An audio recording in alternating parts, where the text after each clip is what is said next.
Howdy, this is Jim Rutt, and this is The Jim Rutt Show.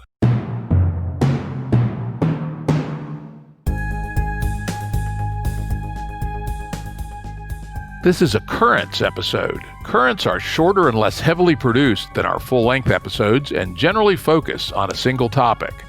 As always, links to books, articles, and organizations mentioned are available on the episode page at jimruttshow.com. That's jimruttshow.com.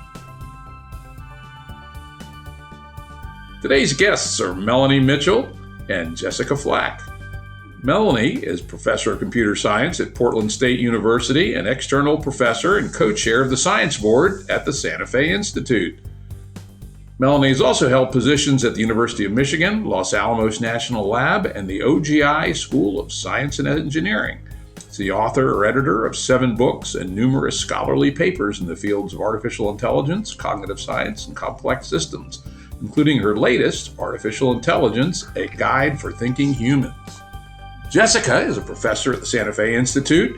There she directs Santa Fe Institute's Collective Computation Group, also known as C4. Jessica was formerly a founding director of the Center for Complexity and Collective Computation at the Wisconsin Institute for Discovery at the University of Wisconsin.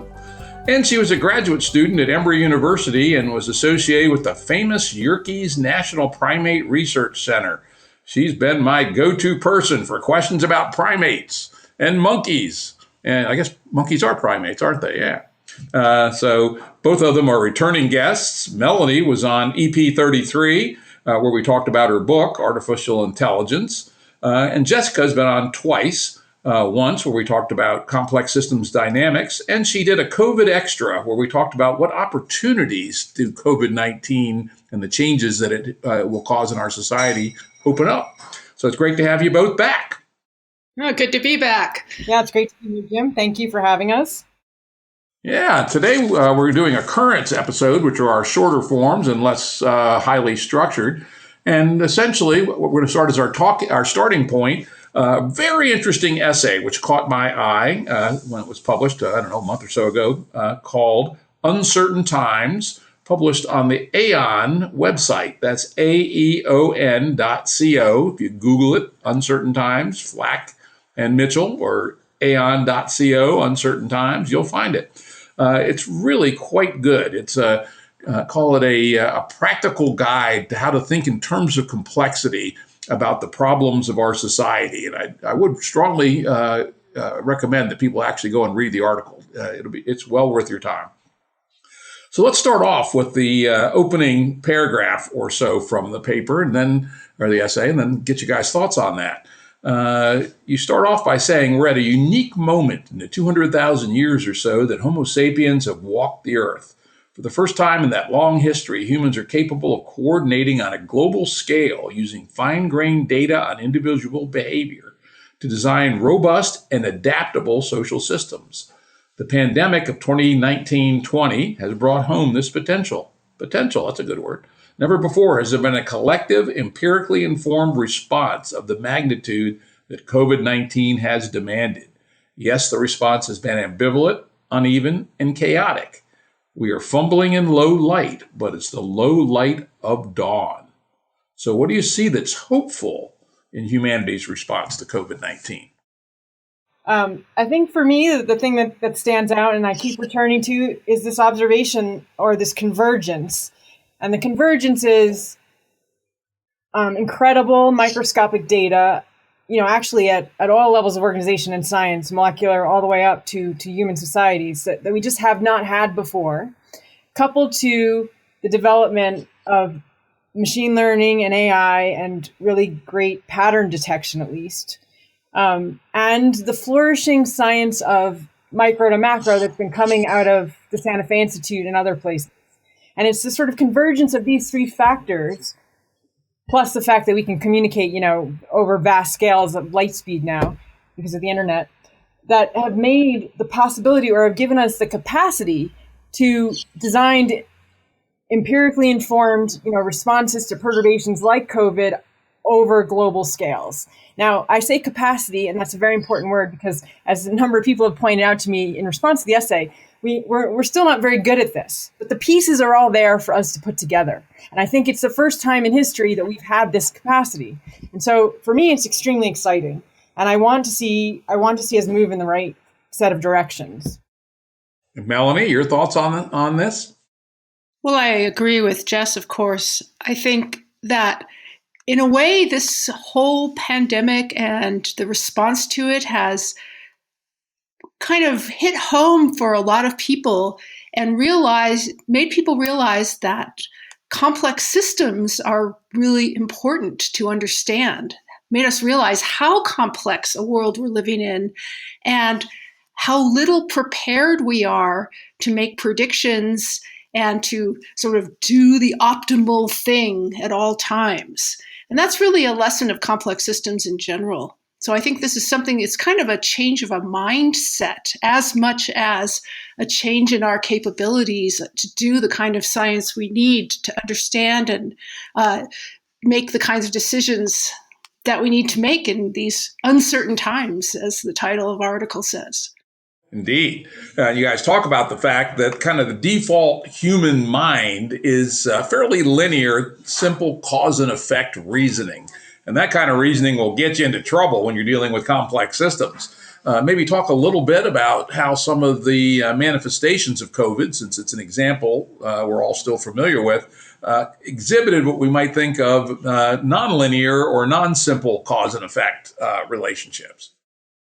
One of the best examples of that is it's still going on, but it was particularly problematic early on, say, March, when we were in early days of COVID modeling, and the models would make predictions about the number of deaths or so forth by week X, and then that number would either not be met. And what are the reasons for that? Well, one reason is that the model isn't very good, or the information, the input into the model isn't very good. That's another reason. And a third reason is that our interventions change the outcomes. And that is, that's about feedback. And that point, even though, in saying it in this conversation makes it seem so obvious, is very easily forgotten. And I think that's an example of how our minds default to like linear reasoning. We forget to factor in these feedbacks. Yeah, let me add one thing to that. I think one really good example of the effects of linear thinking is this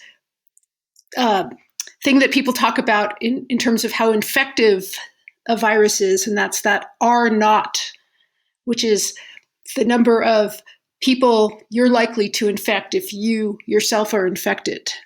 And so people think about R naught, and they talk about R naught across a country or across a state or across, some region. But R naught, of course, is an average, which is a very linear kind of quantity. You add up all the parts and you get an average. But it turns out that infectivity is really very much more clustered, that we have these super spreaders who will infect a huge number of people, and whereas most of people are not infecting anyone at all. And so it's not a real kind of linear system in which you can talk about these averages in any meaningful way. And I think a lot of people got misled by focusing on these averages like R naught in terms of making models. And that's one reason why models didn't really reflect reality. Yeah, that's a wonderful example, because I did pick that up actually from the data that, wait a minute here, it's not as if we're all clustered around some R naught mean, right? It's, as you say, there's a few people that are spreading to 25 or 50 people, while lots of people spread to 0 or at most 1, often a person in their household.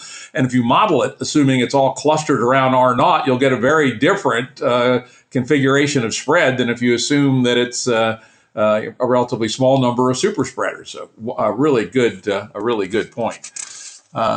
Let's see, another topic you guys talk about and how a complexity perspective of thinking helps one deal with solutions in a non-obvious way is you talk about how basically noise, oddly enough, can actually help organization. You give a very interesting example about schooling of fish. Maybe talk about that example a little bit. Yeah, so I think it's sort of well known in the theory literature that noise has surprising effects, but for most of us, we think noise is something to be eliminated. We want to maximize the signal, minimize the noise. and that's understandable. But the fish study in particular, it's a type of cichlid fish. These researchers found that the fish copy each other to decide sort of which direction to move in, and the copying behavior is often thought to be the driver of these collective states, like schooling. But in the case of these fish, actually small noise in their copying behavior feeds back on itself. And when it happens with a big enough effect, it actually induces a transition to schooling to an ordered state. So the noise in the copying behavior is really important for producing this organized collective state. And I think that's very surprising to a lot of people. And of course, there are other examples. So the sort of canonical example of the importance of noise comes from, stochastic resonance, which is a phenomenon where a signal that is sort of normally too weak to be detected by, say, a sensor or an agent in a system is boosted by adding white noise to the signal. And there are also, so that I guess the point is there are all sorts of ways that noise plays a role in generating the sort of collective states we see. And sometimes those states are good and sometimes they're not. But we want to be aware of that. And one example in the COVID case where I think it's important to be aware of these things is, say, in the enthusiasm for contact tracing apps, where you trace the number of the contacts that an infected individual had. And the thinking there is that you can, by knowing where the infected individuals are and avoiding them, that will be safer. And when you couple the sort of noise point to general understanding of synchronization and collective behavior, you know that you need to be wary of that conclusion, because often surprising collective states can be generated. So we might actually end up in a situation with those contact tracing apps where we are putting more infected or asymptomatic people next to each other than we thought we were going to be doing. Right? So you get these counterintuitive results. And only with thinking about noise and complex systems and synchronization do you realize that this is a potential concern. Yeah, this is one of the things that I personally found most fascinating about biology versus sort of human engineering, is how much kind of nature has sort of decided that noise is unavoidable. And noise, I think of as synonymous with kind of randomness. And it's just something that cannot be engineered out. And so instead, what biological evolution at least, has seemed to do is to embrace randomness as a way to deal with uncertainty. That these systems, as Jessica pointed out, for instance, with this fish schooling, all of these biological systems are just embedded. They're just, noise is ubiquitous, and they embrace it and they use it because the environment is so uncertain. And that just contrasts with our normal thinking about how to engineer behavior or how to engineer control, is to kind of get rid of all the noise as much as possible and try and make our predictions as precise as possible. But that's not the way nature does it. And it seems like in our complex world, that's not the way we should do it either. Interesting. And there's another good example about noise. In fact, it was involved with the research I was involved with when I was a researcher at the Santa Fe Institute with Doan Farmer's group, which is, surprisingly enough, you can think of stock markets as having a significant amount of noise in them. And it turns out that the noise is what allows the system to function the way it functions. In our case, we define noise traders as people who had some specific reason to buy or sell for reasons that had nothing to do with the market. So they needed to sell some stock to pay for their kids' college education, or they were buying a long-term position for their retirement account, and they believed in the buy and forget strategy. And so they bought and sold for reasons not particularly determined by the current action in the market. While many of the biggest market participants are essentially strategic investors on various time frames, and we'll talk about varying time frames here in a minute. And if you don't have noise investors to essentially dampen the system can get out of control in a hurry as the strategies interoperate with each other in ways that are very, very, very hard to predict. And so you would actually have considerably less stable financial markets if there weren't noise traders. Isn't that interesting? Well, actually, and a sort of a compliment to that, Jim, is is the idea that in March, with all that volatility in the stock market, the market was became more inefficient than it had been, and hence offered an edge to savvy traders, long-term investors. And the reason for this that's been proposed, and I don't think it's well studied yet, but I've seen it proposed in a variety of sources, is that essentially more speculators entered the market. So these are also kind of noise traders. And they were coming from, the Reddit community and from the Robinhood, app that enabled sort of the everyday person to trade more easily with zero fees. And also from the sports bettors who had nothing to do, no sports to bet on. So these three sort of communities entered the markets and introduced potentially, because they were making possibly poor decisions or were motivated by other reasons, a lot of inefficiency to the markets. So noise there not only, as in your example, sort of dampens things or keeps things under control by balancing out strategies, but can also create opportunities for others to exploit. Exactly. And that's the cool thing about stock markets. You can actually think about them as food sources, right? A dumb investor is a food source to a smart investor. However, a smart investor, when he takes advantage of the called statistical arbitrage, is actually polluting his own environment so that the amount of food that's available goes down. It's actually very, very interesting. And the noise trader is a very important part of the ecosystem. And you're right, you get enough noise traders in, and it can indeed produce changes in the underlying name of the game. And I love that fact that you guys quoted in your article that this theory that part of it was sports bettors with nothing better to do. Definitely possible. Again, actually, that's a very interesting thing. Example of what we'll talk about a little bit later is the coupling of systems. Who would have thought that because there was a virus running around loose, sports bettors would jump into the stock market and change some of the fundamental dynamics of the marketplace? Talk about a peculiar linkage that would have been pretty hard to anticipate in advance. Yes, a nice example of a second order effect, or maybe even a third order. At least second, I would say maybe easily third, right?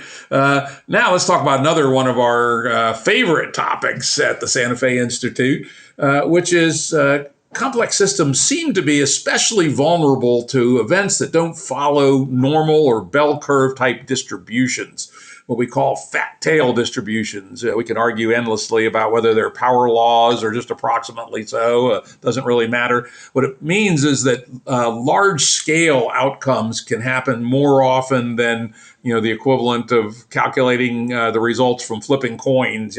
What's the probability of 5 heads in a row, et cetera. Could you all talk a little bit about that, about how the complex systems seem to have a special affinity, shall we say, for fat tail distributions, and what that means about planning? Well, the example I gave earlier about the R naught, that's an example of a fat tail distribution. If you ask, who is spreading the virus, and most people who have the virus are not spreading it. But a small number of people who have it are spreading it to a huge number of other people. So, we might call those people sort of hubs in the network of spreaders. And this gives rise, if you kind of plot the frequency of spreading, how many people you spread it to, you get this kind of fat tail distribution. So this is kind of a signature of a complex network of interactions. And I think that it affects the kinds of models you want to use to predict what's going to happen and to understand what's the dynamics of the system. Yeah, I might add to that one of the reasons I find them so interesting, these heavy tail distributions, is because in certain cases, in some systems, when you get these rare events, which are hard to predict, in the heavy tail distribution, then you get sort of second order events in the tail generated by those first. So earthquake gyration, aftershocks are an example. And then the subsequent gyrations in the stock market after a crash are other examples. And what happens we think in the case maybe of markets, is that the rules that you were playing by once there's a really precipitous drop, change again. And those, when the rules change the second time, that makes even these even lower probability events more likely. And so what is initially almost impossible to calculate as or forecast, now, becomes more likely. And what that says to me, that in and of itself is fascinating to think about. But what it says to me is that we want to move a little bit away from forecasting and more towards scenario planning. That's an old idea. It's been around a long time, but really important in complex systems where, you consider both using the past and your imagination, principled imagination, what possible scenarios could unfold. And you don't spend so much time trying to assign probabilities to them because the probabilities are probably really low. And then you hopefully can design some general mechanisms or general solutions that will work over a variety of those low probability scenarios. Yep, exactly. What I recommend to people trying to do that kind of planning is to, create various models, and then generate a large ensemble of trajectories. And as you say, don't try to get too smart about picking which trajectories are likely or which ones aren't, but look at the aggregate statistics over the ensemble. And that will often show you that these fat-tailed distributions are likely to be more common than you think. Yeah. Yeah, there's a great, so my main field is artificial intelligence rather than, like epidemiology or any of the things that we've been talking about. But there's a great kind of analogy in the field of artificial intelligence, which is that right now, when we're talking about sort of deploying these AI systems, like for instance, self-driving cars, what people try and do is they try and plan for every possible thing that might happen by either writing rules or trying to learn from data. And so, you can have all these really unlikely situations that might happen in driving. Like you might have, like a fire truck stopped in the middle of the highway, okay? Or, you're on a road and there's a tumbleweed that crashes into your windshield, or all these different unlikely things. But the way that we humans actually drive is we don't plan for all these individual events. We have more of a general kind of what we call common sense approach, where we take we kind of have a general strategy for dealing with lots of different low probability systems. And I think that's kind of what the goal of this emergent engineering idea really is to not try and precisely predict everything that's going to happen, because that's impossible, but to have strategies that will be adaptable and workable across many different situations. Yeah. To build on Melanie there, emergent engineering stresses sort of a known story: process over specific outcomes, designing for robustness and adaptability, finding solutions to unanticipated challenges through collective computation. What I work on, or collective intelligence, very closely related. And I want to hammer home, before I sort of say a little bit about the sort of 3 levels of emergent engineering as I've been thinking about it, an important point. And that is that emergent engineering in its sort of strong form is quite provocative. In a truly EE capable system, there's no, I would argue this, there's no commitment to any particular outcome. And that could be quite frightening to people. So the objective would be to let good solutions, be they policies or social structures or organizational design, to the challenges that a system faces, emerge through, say, collective intelligence. And this is a fundamentally different strategy and philosophy than we embrace now. A somewhat weaker version would be to build an EE-capable system, but constrain them so that they respect certain principles or values we collectively deem important. So while not guaranteeing, for example, a form of governance which we might let emerge as appropriate given some environmental challenge, we would guarantee a high minimum quality of life. That would be like a weaker form than I started with. And then the weakest form, but still non-trivial to design, and which draws heavily from ideas in biology, as Melanie mentioned earlier, is the idea, again, we find designs that stress process over outcome, robustness and adaptability, scenario planning. I would say one of the biggest pushes in the weakest form is that it proposes building tuning mechanisms into systems that control how fluid and responsive a system is. So you add levers that allow for adjustment. I know we're going to get to this, Jim, of timescales to control timescale separation and adjustment of, say, mechanisms that allow you to tune the distance from a tipping point. That's kind of a novel concept. Some of this may sound familiar. These ideas have been long discussed at SFI. And, we have some progress on levers already implemented in applied settings like markets or financial systems, Fed adjustment of interest rates, a circuit breaker, and so forth. But the idea that's sort of different is that we can optimize for robustness and adaptability by tuning timescale separation or distance from a critical point doesn't have many design precedents. That's really a new design idea. Yeah, it really is. And I'll make it a little bit more concrete by returning to the fish school, and then let's talk about it. And so some fish do school, and by schooling I mean they swim, they're all aligned, and they can move fast to escape a predator. Right? That's essentially what schooling is. And most of the time, these fish that school are in what's called a shoal. And in a shoaling state, they're loosely aligned. And they're sort of aligned just enough so that if one of the fish sees a predator, that information can spread across the group and they can rapidly shift into the schooling state. So in the shoaling state, they're essentially sitting at a critical point. This is still under investigation in the biological literature, but we'll simplify a little bit this conversation. So they're essentially sitting near a critical point. By sitting near that critical point, they can make this rapid change. And notice one thing about this already. So, this is obviously beneficial for the fish to be able to do this. And often in the popular literature, tipping points and critical points are presented negatively. So that's something just to keep in mind for future discussion. So just a couple things to keep in mind about this example. The fish have two scenarios, to come back to our scenario planning.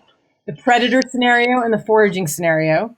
They have strategies for both, shoaling while foraging and schooling when the predator's around, right? The critical point, the level of alignment, to simplify, essentially allows them to shift states fast. And there's uncertainty in the system because they don't know when that predator is going to appear, but they do know what to do when it does.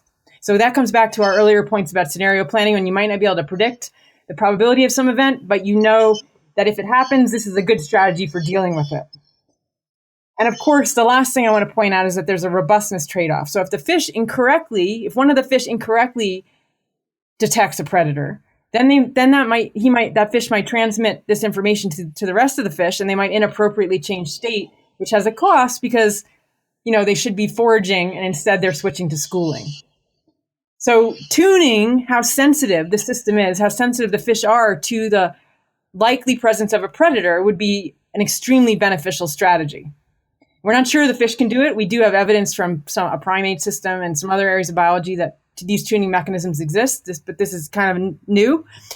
It's something we could exploit in designing EE-capable systems. Very good. When I was reading about the tipping points, I had a thought, which I'm just going to run by you, which it might be useful to distinguish between easily reversible tipping points, like switching in and out of schooling, and tipping points of the sort that you alluded to in climate discussions. People listen to my show regularly know I often talk about the distinction between homeostasis and hysteresis. Systems that can return to their previous points and those that don't. And putting both of those in the same bag may indeed be misleading. I know you were trying to kind of wave people off. Don't think about the climate tipping point when we're thinking about switchable tipping points. So maybe some new terminology so that tipping points that are easily reversible are distinguished from those that aren't. Yeah, so that's absolutely an active body of research and a totally critical point, Jim. You're right. I want to emphasize though that so in the fish case, there's still different states. It's just that in the examples you're giving, we're going from an organized to a disorganized state, and in the fish case, we're going from kind of the loosely aligned to a more organized state. So these are all active areas of investigation. But even in the case where you're going to the disorganized state, we should not place a judgment on that a priori. Sometimes, if the distribution of the environmental states if it's fundamentally changing, then the strategies that we have at present will be fit or overfit to the past, and they're very unlikely to work under this new distribution, this new environment. And so in that case, we may actually want to be in a system where the tipping point is not, so to speak, reversible, and where we move to, for a short period of time, at least, a disordered state, so that we can explore new solutions. Frankly, that's my view of what's needed in our social, economic, political operating system. These things were not designed to operate in a world of hard limits that we're approaching very rapidly. And so it strikes me we have to, set off into the unknown and make some transition through probably disorder till we find what's on the other side. So a very good point. There are times when we actually do want one-way tipping points, and sometimes you may not survive if we don't find them. And that's exactly the sort of goal of emergent engineering in a way, but maybe to do it in a somewhat safer, with some safety mechanisms to design, EE capable systems. That's the sort of second form I mentioned, not the strong form where you're free to explore any new outcomes, but this weaker form where you might build some constraints of the state space that the system can explore, the sort of governance systems and so forth. You might build some in, but then within that constrained space, you leave it open. Yeah. Another way to address that, which is one of the things that we're dealing with in our Game B socioeconomic political design work, is operate at different scales. For instance, if you have a theory about money or governance, try it at the level of a village before you inflict it on the whole world, right? I think that I would add that to your EE toolkit. Can you find small scale, low risk experiments that nonetheless will provide confidence on the core principle, never certainty, of course, because as we know, more is different. But at least that's one way to get some experience without large scale costs from unpredictable EE type experiments. There's a very interesting idea in biology called, and David Krakauer worked on it long ago, and I forget who the main guy is, I'll think of his name in a second, called arena selection. And the idea of arena selection is that the body, for example, will try out certain competitive strategies in an arena within the organism. And then the strategy that wins in this sort of, artificial arena is then sent out to the world. Yeah, good. There's a great example of that in immunology, I know, which is where your immune system cells, like your B cells, are grown in the bone marrow and tested to see if they recognize the self or not. If they do recognize the self, they're destroyed because you don't want your immune system attacking yourself. And if they don't recognize the self, they're released. And so that's a great example of an arena where the body's trying something out before it releases it. And in fact, I think that idea was, Melanie, that's a great point, originally developed in that context. In fact, David might even have written about it. Oh, okay. Yeah, there's another example too, which close at least, is the pandemic theory of, it's interesting, we're using pandemonium theory of cognition, right? Marvin Minsky, and then it was later extended a little bit by Daniel Dennett, some others. Selfridge. Yeah, Selfridge originally. You're right, absolutely. That there's competitions in the brain for unconscious thoughts that are essentially competing to become conscious and to turn into perceptual objects or affordances, etc. So this may be a general pattern that we should be looking at. Yes, absolutely. Yeah. Okay. Another topic that we alluded to, we can go into a little bit more detail here, is timescales. And you gave a pretty good example. I sharpened it up a little bit, and I would restate it a little bit by saying, with respect to COVID-19, pandemics happen on relatively short time scales, weeks to months, while normally building hospitals take years. As you guys suggested, gaining the planned ability to build hospitals in weeks would be a significant game changer in how we would adapt to pandemics. Yeah, that's absolutely not just hospitals, but all of the kinds of infrastructure that we're lacking right now. All the PPE and the when we finally get a vaccine, all the things that we need to distribute the vaccine, the glass vials and whatnot. All of that infrastructure takes so long, and that's really the bottleneck. So if we had some way to be more kind of nimble, to be more ready for many different possible scenarios, as Jessica said, we could really alleviate some of these problems. Of course, this gets to the fundamental problem of robustness in a capitalist economy. Who pays for it? Things like, for instance, having extra capacity to build glass vials for distributing vaccines. Normally, no vaccine company or no vial company has any economic incentive or receives any economic signal to have extra capacity. It's just a dead weight investment, which probably, in any time frame that a CEO is worrying about his bonus, i.e., no more than 3 years, they're not going to do it. So, as I was reading the paper, I 3 or 4 times wrote down cost. Who pays for it? Very seldom can you get robustness for free. Any ideas on how we should think about, as a society, setting up a higher order set of signals such that robustness does emerge?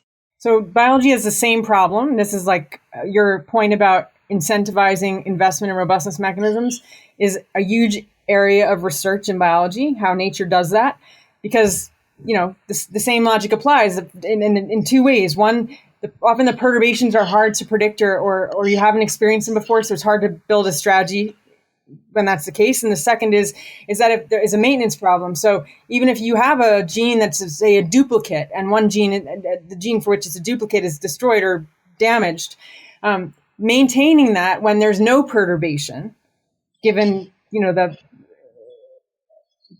costs, is hard. And so and again, this is an active area of research and there's a lot of controversy around it. But one idea is that the way nature solves or genes solve that problem is to have genes with multiple functions. And there's partial overlap in a network of genes instead of just 2 that are duplicates of each other. And so the pressure to sort of diverge is maybe less, or the cost that you pay is maybe less. And so we have to think of strategies like that. And I would also add, and we talked about this last time, Jim, and maybe in certain communities this isn't a very novel idea, but I don't understand why this kind of equipment, in the human case, ventilator parts, vials, and so forth, can't be 3D printed. So we can develop technology that makes for a more fluid production system. And of course, we don't want to generate a lot of garbage. So we want the materials we use in this more fluid production system to be recyclable or biodegradable or something. But that seems like an obvious area, in which to invest. As Melanie pointed out earlier, we have these general purpose solutions that apply to a wide variety of scenarios. More fluid production mechanisms seems to be one of those. Yeah, that certainly could help, though I always point out I was involved with 3D printing from the very beginning. And unfortunately, there's material science problems at the intersection of 3D printing and lots of products. I always tell people as an experiment, next time you go to Lowe's or Home Depot, look at your basket when you're checking out and say, how many of those things could have been printed on a 3D printer? And the answer is usually not very many of them, because the materials aspects of what you can actually manipulate in today's 3D printers, at least, doesn't solve an awful lot of problems. Not clear to me, for instance, how you'd print a mask, for instance. Though in the future, they can probably design ones that can do that. So it's certainly an area that would be worth researching and investigating and planning, and maybe investing in, again, social investing. That's maybe what it comes out to in our kind of capitalist society, that we have to, at a higher level, say socially, we are going to allocate $10 billion a year to building out the robustness in our systems, because no individual business person is going to do it. So socially, we have to make the decision to do it. And of course, if we're going to do that, we have to have damn good judgment about where to invest that money. Or again, maximize that sort of general purpose. Yeah, flexible response. Flexible response. Yeah, absolutely. Well, let's get to a final topic here. We're getting a little long here on our time, which is when I think about this, and when I hear you all write about it and hear other people talk about it, I go, damn, thinking about these complex systems as a human is really hard, as an individual human. Our cognitive ability was not evolved to do this, really. We lived in a world that had a certain amount of complexity, but it was relatively stable with occasional switches, as you pointed out, Jessica. But we're not individually very good at this. And if we're going to solve these problems, we got to get good at what you talked about in the paper, which is collective intelligence. What can you both say about what we know about collective intelligence and what we need to learn about collective intelligence if we're going to manage this transition into a high complexity world that doesn't self-destruct? Well, let's see. I think the first remark I want to make is that I suspect a lot of people think we have a better understanding of collective intelligence than we do. I think personally that our understanding is nascent. And one of the things that I do feel we have sort of got our heads around is that there are two parts to collective intelligence. There are two phases, if you like. There's the information accumulation phase by agents or individuals in the system when they're sort of looking at the environment and trying to figure out what the regularities are, and then they have opinions about that. And then there's the aggregation phase when those opinions are pooled or that information is shared and some collective output is produced. And hopefully it's useful given the environment. And that's when it's useful given the environment is when we say broadly that it's intelligent. But what we don't understand is what the best way to do that aggregation is. And the current problems we have with our voting systems, the Electoral College and the popular vote, are a good example of the challenges of aggregation, information aggregation. In many places, information aggregation is talked about just like that. It's basically a black box. It's a black box in markets, how that happens, how price is discovered and so forth. So, totally open set of questions. And I think, though, we can focus our questions a bit. For example, if we know that individuals have certain biases in the way they collect information, we might be able to compensate for those by designing algorithms that are sort of, compensate for those weaknesses. Correspondingly, if it is very hard for a system, and this comes up maybe more in biological systems, for an algorithm, for a particular algorithm that might be ideal from an optimization perspective, it's hard to evolve that or hard to discover it. We might be able to compensate by building smarter components. So the information that those components extract from the environment is better. So I guess the point I'm making is that we can trade off costs. We can either invest more in the agents so they're smarter and gathering better information, or maybe we're maximizing the differences in the information they gather. That's sort of the diversity point that you sometimes see made in the collective intelligence literature. Or we can invest in the algorithms for sharing and pooling that information, and potentially play those off against each other. So there's a lot to do. And the last point I'll make is that we have now a new journal on this topic, on collective intelligence, that both Melanie and I are involved in.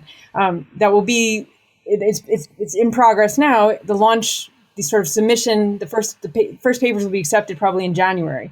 But it is dedicated to finding to the empirical and theoretical foundations of collective intelligence from adaptive matter, physics approaches, all the way through to human organizations and hybrid AI human systems. So really transdisciplinary, dedicated exactly to these kinds of questions so we can improve both understanding in basic science and application.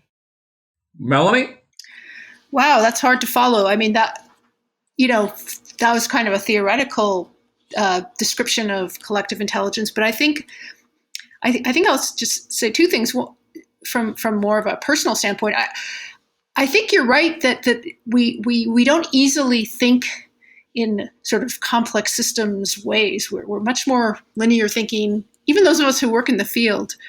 But it's possible to train oneself to think in a slightly different way, to approach these things in our own lives in a slightly different way. And I think that's possible. And I try to do it. I don't always succeed. But I also think that one of the biggest problems we have today for all of these systems is that people who aren't scientists often don't trust science. They don't understand science. They don't know what it is. They don't know how it works. And they don't trust the recommendations that scientists give. And they don't even know how to judge sort of the reliability of what scientists say. We see this like with the whole debate about wearing masks. And that's a huge problem that I hope is something that complex systems will address, as to how to get people to better understand what science is and when and how to trust it. Because I think that is one of the biggest roadblocks we have to solving some of these problems. Yeah, that's getting to be a damn big problem. And, just the crazy shit you see on the internet. With some people, 50% of Americans are now skeptical about the COVID-19 vaccine. When, how many Americans have died from vaccine problems since 1950? Take a guess. I can't guess. 100. Yeah, I mean, there's a lot of examples of this mistrust of science that are really impeding our health and our well-being and our environment. And I see that as one of the biggest problems that scientists themselves have to face. Yeah, let me make two remarks on that and take the other side just a little bit, not anti-science, but add some nuance to this. So the first is that I've been wondering how much fake news and mistrust is greater today than in the past. And I've seen some reports indicating, for example, that like the use of propaganda in Rome was ancient Rome was astronomical. I'd love to see a study that addresses this question of whether there is an increase because of the internet or other reasons, the increase in misinformation or disinformation even. That's the first point that we should hit on a little bit. And then the second is just, whether there are many issues around vaccines that in addition to death and so forth. And one is just whether they work and how much money goes into, producing the vaccine, possibly based on faulty science. And one of the things I do worry about with COVID is because there's so much pressure to produce this vaccine and there's so much financial incentive to be the company that does so, that and we already know that biomedical science suffers from a lot of replication problems and effect size issues. We do have to worry about sloppy vaccine production. And so what can we do as a society to incentivize thoroughness there? Yeah, I think that's clearly a good point, and that not only thoroughness, but document the thoroughness and make sure that people understand that the protocols have been followed and that a certain asshole who will remain nameless didn't jam the thing through a week before Election Day. Exactly. Yeah, we need not only good processes, but transparency about the processes so that people have good cause to be confident. And I think that would help. Yeah, that would help. Melanie's point about trust. Yep. A good question. It's an interesting one about, are we actually in a worse world for fake news and misinformation than we used to be? I hadn't really thought about that. But think back to the 19th century, literally the era of the snake oil salesman. Guy'd come into town on a wagon, selling his nostrum that'll cure a long list of diseases. And literally it was snake venom and probably some alcohol, right? And people bought it. The press in the 19th century was mostly partisan. We didn't even attempt to have nonpartisan newspapers. Typically, all newspapers were associated with one of the political parties or the other, and were amazingly vicious. Go back to the election of 1800, Thomas Jefferson against John Adams, and the personal attacks were almost as bad as what we're seeing today, maybe sometimes worse compared to the norms of the time. So it's an interesting question. I don't know how you'd get the data on whether our mimetic space is more polluted than that in the past. Yeah. Well, maybe it doesn't matter if it was more polluted in the past or not. It may be because of what we were talking about, that we've now emerged into a world where global complexity are the issues that has to be managed. That even if we had shitty mimetic hygiene in the past, it may be that we're in a point now where we can't survive that. Maybe that's the real argument. Jim, the other thing that sort of the other element to this debate that's so important is humility and analytical skills. So, and these points apply, as much to, someone's grandmother as they do to some of our very esteemed colleagues. It's amazing to me how much certainty people have about their positions or their solutions that they suggest, or even, the workings of their model scientists or people reading about these things. I personally, to make a personal point, I personally cannot get my head around it. And I think one of the things we need to do is to, not just, as everyone's been arguing, teach more probability in school and the importance of informed reasoning and so forth.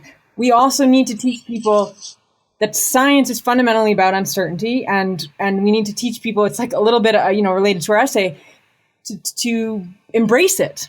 right? And to have a little bit more humility. And that applies, like, it's amazing that you can go through your coursework all the way through the PhD, through the postdoc, be a professor for years, and you still don't have this humility. You know, you can hear Feynman quotes every day, and they still go in one ear and out the other.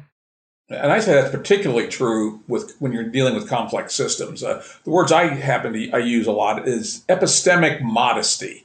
Our ability to really predict a complex system, especially if we perturb it in a major way, not all that strong. And people claim that they can, make solid predictions. One should be skeptical. And as you say, that needs to be somehow part of our baseline education to realize that, particularly with complex systems, that we need to not overclaim and not overbelieve. Absolutely. Melanie, any final thoughts? Oh, well, yeah, I totally agree about the humility part. And I think that's really important. But we have to kind of know when we don't know something, but we also have to have confidence in some of the things that we do know. And I think that it's a wrong message to tell people that all science is uncertain. Different amounts of it or different types of it are more certain than other things. And that's something we have to let people know what they can trust and what they can't. And I think that right now, a lot of people think you can't trust anything. Yeah, the problem is we don't have any authorities that are respected across the board. It used to be Walter Cronkite said it was true in 1965, then it was probably true for most Americans. But there is no source of authority like that anymore. Yeah, each bubble has its own sources of authority. I mean, it's also, though, that, as I always tell my students, every paper has errors and can be improved. And of course, you want to do your best to not make those errors, but that's just part of science. But where trust comes in, or where more authority comes in, is over time. It's the collective consensus that develops over time, about some result or set of questions. And that's subtle, but, it's that time that gives that confidence. And sometimes we have to speed it up, admittedly, like in COVID. But that point seems to be lost on a lot of people. Like, every paper has errors. If we're living in an epoch of exponentially accelerating change, we may not have the time. Do we have the time to convince people that anthropomorphic climate change is real? We might not. At least not the typical,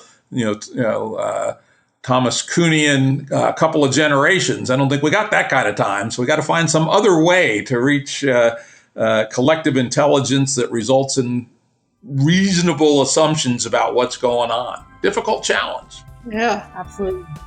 Well, I think on that note, I'm going to wrap her up. I think this has been a very interesting conversation. Thanks, Melanie Mitchell and Jessica Flack. Thank you, Jim. Thanks, Jim. Production services and audio editing by Jared Janes Consulting. Music by Tom Muller at modernspacemusic.com.